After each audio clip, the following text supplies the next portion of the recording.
pleasant day to you, ma'am. I am Bert Kendog Barason, a third-year criminology student. Now I am going to discuss and differentiate the following criminal laws. Piracy is any robbery or other violent action and without authorization by public authority committed on the seas or in the air outside the normal jurisdiction of any state. In short, it is an act of robbery or criminal violence by ship or boat-borne attackers upon another ship, which typical goal of stealing cargo and other valuable goods. Fight piracy, it is committed with the firing of gun if the crew members or passengers are abandoned without means of saving themselves or if the crime is murder, homicide, rape or physical injuries are committed. Example scenario. In an occasion of piracy, the pirates fired gun and then one of the passengers was killed, then there is homicide. Now, if a crime of homicide is committed on the occasion of piracy, then the crime becomes qualified piracy. Next is mutiny, committed by members of the complainant or the passengers of the vessel. To understand it very well, I will give you a scenario: the rebellion of soldiers against their officers.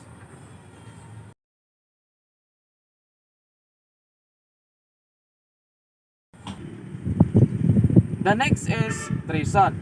There are different types of treason, but to easily understand it, one of the common situations that can be associated to this is the crime of betraying one's own country, especially by attempting to kill the or overthrow the government to aid or help the enemy of the nation. The next is rebellion.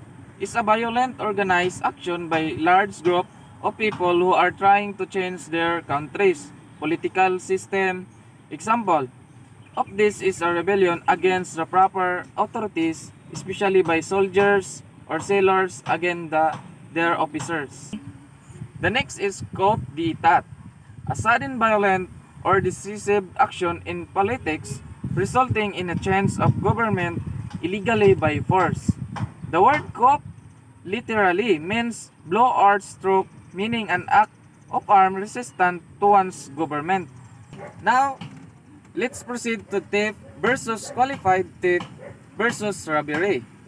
Theft is defined by Section 1 of the 1968 Act as dishonesty, appropriating property belonging to another with the intention of permanently depriving the other of it, while qualified theft is committed when a domestic servant or person who abuses the confidence entrusted to him or her commits theft. Also, this is accomplished with the use of violence is intimidation against persons.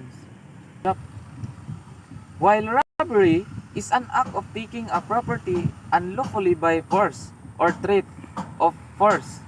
To sum it all up, theft means taking someone's property but does not involve the use of force, while robbery is stealing using of force, while qualified theft is 2 degrees higher than theft.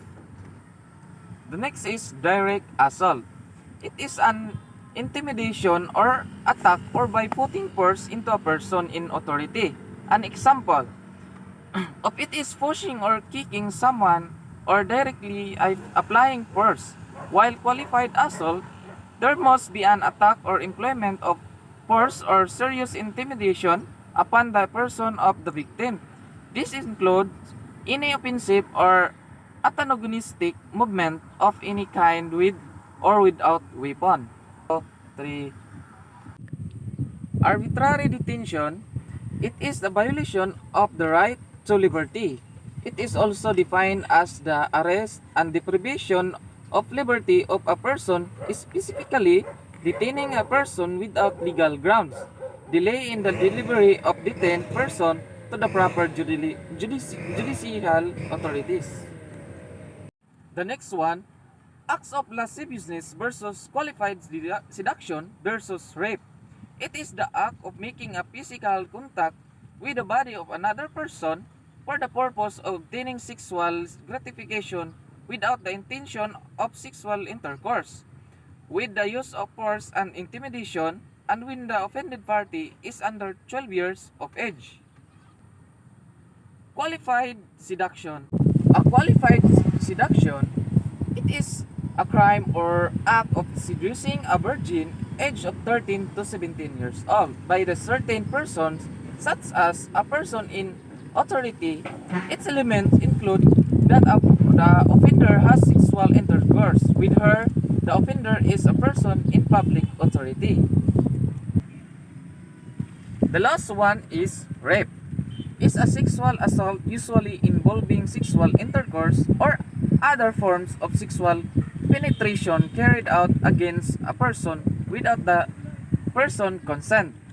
This act may be carried out by physical force, coercion, abuse of authority, or against a person who is incapable of giving valid consent. Thank you for listening, and once again, good day.